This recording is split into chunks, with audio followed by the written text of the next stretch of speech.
আসসালামু আলাইকুম। Adobe ফটোশপের tutorial সিরিজের নবম পর্বে আপনাদের সবাইকে স্বাগতম। এই পর্বে আমরা দেখব কিভাবে এডোবি ফটোশপ ব্যবহার করে 3D টেক্সট ক্রিয়েট করা যায়। এডোবি ফটোশপ 2D টেক্সট গ্রাফিক্সের জন্য খুবই জনপ্রিয় একটি সফটওয়্যার, কিন্তু এডোবি ফটোশপ দিয়ে আমরা 3D টেক্সটও ক্রিয়েট করতে পারবো। তো আজকে আমরা সেটিই দেখব। তো প্রথমে আমরা এখানে ফাইলে ক্লিক করে নিউতে ক্লিক করব এবং আমরা এখানে 1280 বাই 720 রেজুলেশনের একটি পেজ ক্রিয়েট করব। ওকে, এবার আমরা একটি টেক্সট টাইপ করব। তার জন্য আমরা এখানে আমাদের টেক্সট টুলটি সিলেক্ট করে এখানে টেক্সট টাইপ করব। ধরুন আমি টাইপ করলাম 3D টেক্সট এবং এই টেক্সটটির সাইজটি আমি আরও কিছুটা বাড়িয়ে দিব। ধরুন আমি এটি 48 করে দিলাম, না 48 অনেক বড় হয়ে গিয়েছে। ওকে, হ্যাঁ 30, এবং এটিকে আমি আমার পেজের একদম মিডল অ্যালাইনমেন্ট করার জন্য আমি কন্ট্রোল এ প্রেস করব এবং কন্ট্রোল এ প্রেস করে আমি আমার টেক্সটটি সিলেক্ট করব এবং তারপর এটিকে আমি অ্যালাইনমেন্ট টুলের সাহায্যে অ্যালাইন করে নিব এবং তারপর আমি আবার ডিসিলেক্ট করার জন্য কন্ট্রোল ডি প্রেস করব। ওকে, এবার আমি যে কাজটি করব সেটি হচ্ছে আমার এই 3D টেক্সট এই লেয়ারটি সিলেক্ট করে আমি আমার রাইট বাটন প্রেস করব এবং এখান থেকে new 3D extrusion from the selected layer এই অপশনটি সিলেক্ট করব। দেখুন আমার টেক্সটটি অটোমেটিক 3D হয়ে গেল এবং আমার যে ইউজার ইন্টারফেস সেটিও 3D তে কনভার্ট হয়ে গেল। এই যে দেখুন আমাদের এই লেয়ারটি এখানে অটোমেটিক 3D হয়ে গিয়েছে। তো এখন আমি যে কাজটি করব সেটি হচ্ছে, দেখুন এখানে বর্তমানে আমাদের এখানে দুটি প্যানেল ক্রিয়েট হয়েছে। একটি হচ্ছে লেয়ার প্যানেল, যেখানে আমরা নর্মালি আমরা আমাদের লেয়ারগুলো দেখি, এবং আরেকটি হচ্ছে 3D প্যানেল, যে 3D প্যানেলের আন্ডারে আমরা 3D যে লেয়ারগুলো এবং আমাদের ক্যামেরা, এনভায়রনমেন্ট সিস্টেম অর্থাৎ লাইট, সেগুলো আমরা এই 3D লেয়ারের আন্ডারে দেখতে পাচ্ছি। তো যাই হোক, আমি এখন আমার লেয়ারে যাব এবং আমার যে ব্যাকগ্রাউন্ড লেয়ারটি রয়েছে সেটিতে আমি রাইট ক্লিক করে এটিতে আমি পোস্টকার্ড এই অপশনটি সিলেক্ট করব। সো এর ফলে যেটি হবে, আমাদের এই ব্যাকগ্রাউন্ড লেয়ারটি একটি দেয়ালের মতো আমাদের এই 3D টেক্সটের পিছনে চলে যাবে। সো আমরা যখন রেন্ডার করব তখন আমাদের এই 3D টেক্সটের একটি সফট শ্যাডো আমাদের এই ব্যাকগ্রাউন্ড লেয়ারটিতে পড়বে এবং জিনিসটি দেখতে অনেক সুন্দর লাগবে। যখন আমি রেন্ডার করব তখনই আপনারা ব্যাপারটি বুঝতে পারবেন। তো এখন আমি আরেকটি কাজ করব, সেটি হচ্ছে আমি এই দুটি লেয়ার একত্রে সিলেক্ট করব। তার জন্য আমি নিচের লেয়ারটি সিলেক্ট করে শিফট বাটন প্রেস করে উপরের লেয়ারটি সিলেক্ট করব এবং তারপর আমি এখান থেকে 3D তে যাব এবং মার্চ 3D লেয়ারে যাব, অর্থাৎ আমি আমার এই দুটি লেয়ারকে একটি লেয়ারে মার্চ করে ফেলবো। ওকে, এবার আমি আবার আমার 3D তে ফেরত যাব। তো আপনাদেরকে আমি তখন যেই জিনিসটি বলেছিলাম সেই জিনিসটি এখানে আমি আপনাদেরকে আরেকবার দেখাচ্ছি।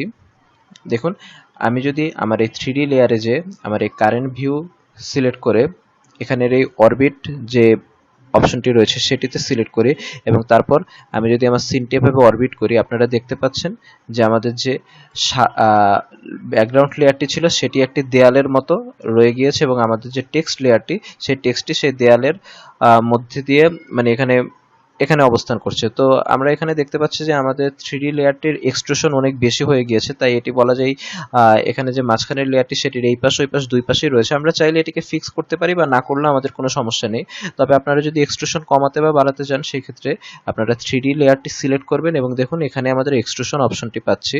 সো আমরা চাইলে এখানে এক্সট্রুশন বাড়াতে বা কমাতে পারবো। তো ডিফল্ট ভাবে আমাদের যা আছে তাই ঠিক আছে। সো আমি আবার এটিকে আনডু করে দিচ্ছি এবং এই যে আমি আমার এইমাত্র ক্যামেরাটি মুভ করলাম, এই ক্যামেরাটা আমি আমার আগের অবস্থানে ফিরে যেতে আমার এখানে যে মাউসের রাইট বাটন ক্লিক করব এবং ডিফল্টে ক্লিক করব। দেখুন আমি আবার আমার ডিফল্ট ভিউতে ফিরে গেলাম। ওকে, আমাদের কাজ মোটামুটি শেষ। এখন আমরা জাস্ট আমাদের এই টোটাল সিনটিকে রেন্ডার করব। তো এই রেন্ডারিং এ একটি ব্যাপার রয়েছে, ফটোশপে আসলে 3D যে কোনো কিছু রেন্ডার হতে অনেক সময় লাগে। তো আপনাদের এই ব্যাপারটি মাথায় রাখতে হবে। সো আপনারা যখন রেন্ডারে ক্লিক করবেন তখন আপনারা অধৈর্য হবেন না এবং রেন্ডার বাটনে ক্লিক করা অবস্থায় আপনারা অন্য কোনো কিছুতেও ক্লিক করবেন না। সো দেখুন এখানে আমরা দুইভাবে রেন্ডারে ক্লিক করতে পারি। এখানে আমাদের একটি রেন্ডার এই যে ছোট বাটন রয়েছে, অথবা আমরা এখানে 3D তে ক্লিক করে আমাদের এখানেও রেন্ডারের অপশন রয়েছে। এই যে দেখুন রেন্ডার 3D লেয়ার। সো আমি এটি সিলেক্ট করলাম রেন্ডার 3D লেয়ার। দেখুন আমার এখানে রেন্ডারিং এর কাজ শুরু হয়ে গিয়েছে এবং রেন্ডারিং হতে আমি যেটা আপনাদেরকে বলেছিলাম এখানে খুব লম্বা একটি সময় নেবে রেন্ডারিং হতে। দেখুন এখানে দেখাচ্ছে আমার প্রায় 7 মিনিট লাগবে টোটাল সিনটি রেন্ডার হতে। সো আমি এই সিনটিকে ফাস্ট ফরওয়ার্ড করে দিচ্ছি।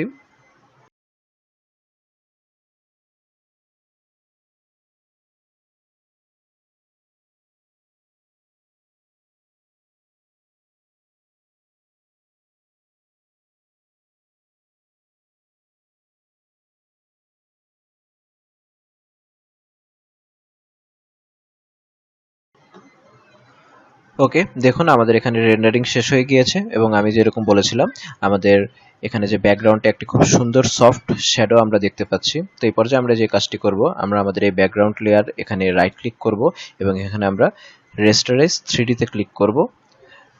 তো এই কাজটি করলে যেটি হবে, আমাদের এই 3D-তে 3D রেন্ডার হওয়া অবস্থায় আপনি যদি অন্য কোনোখানে ক্লিক করতেন তাহলে কিন্তু আমরা আবার রেন্ডার হওয়ার আগের অবস্থায় ফিরে যেতাম, অর্থাৎ আমাদের রেন্ডার হওয়া এই অংশটি রেন্ডার হওয়া এই ছবিটি চলে যেত। তো এই কারণে এই ছবিটিকে আমি পার্মানেন্ট করার জন্য রেস্টারেজ 3D করে নিলাম। এখন আমি চাইলে কিছু কালার কারেকশন করতে পারি ছবিটিকে আরো আকর্ষণীয় করার জন্য। তো তার জন্য আমি ধরুন এখানে হিউ অ্যান্ড স্যাচুরেশন একটি অ্যাডজাস্টমেন্ট লেয়ার নিলাম এবং সেটি নেওয়ার পরে আমি কিছুটা ছবিটিকে আর একটু কালার কারেক্ট করতে পারি। দেখুন আমি টেক্সটের কালার এখানে পছন্দ মতো চেঞ্জ করতে পারবো। ওকে, এবং আমি চাইলে এখানে আরেকটি কার্ভ অ্যাডজাস্টমেন্ট নিতে পারি। ওকে, আমাদের কাজ শেষ। এবার আমরা ইমেজটিকে সেভ করতে পারি। সো এইভাবে আপনারা চাইলে ফটোশপ ব্যবহার করে আপনাদের পছন্দ মতো টেক্সটকে 3D-তে পরিণত করতে পারেন এবং সেই টেক্সটটি আপনাদের কম্পিউটারে সেভ করে রাখতে পারেন এবং যে কোনো জায়গায় বা আপনাদের ফেসবুকে হয়তো কভার ফটো বা কোনোখানে ব্যবহার করতে পারেন। তো আমাদের পরবর্তী পর্বে আমরা আলোচনা করব কিভাবে কোনো একটি ছবির ব্যাকগ্রাউন্ড রিমুভ করতে হয়। এটি ফটোশপের খুবই জনপ্রিয় একটি কাজ। সো আমরা পরবর্তী পর্বে এই টিউটোরিয়ালটি নিয়ে আলোচনা করব।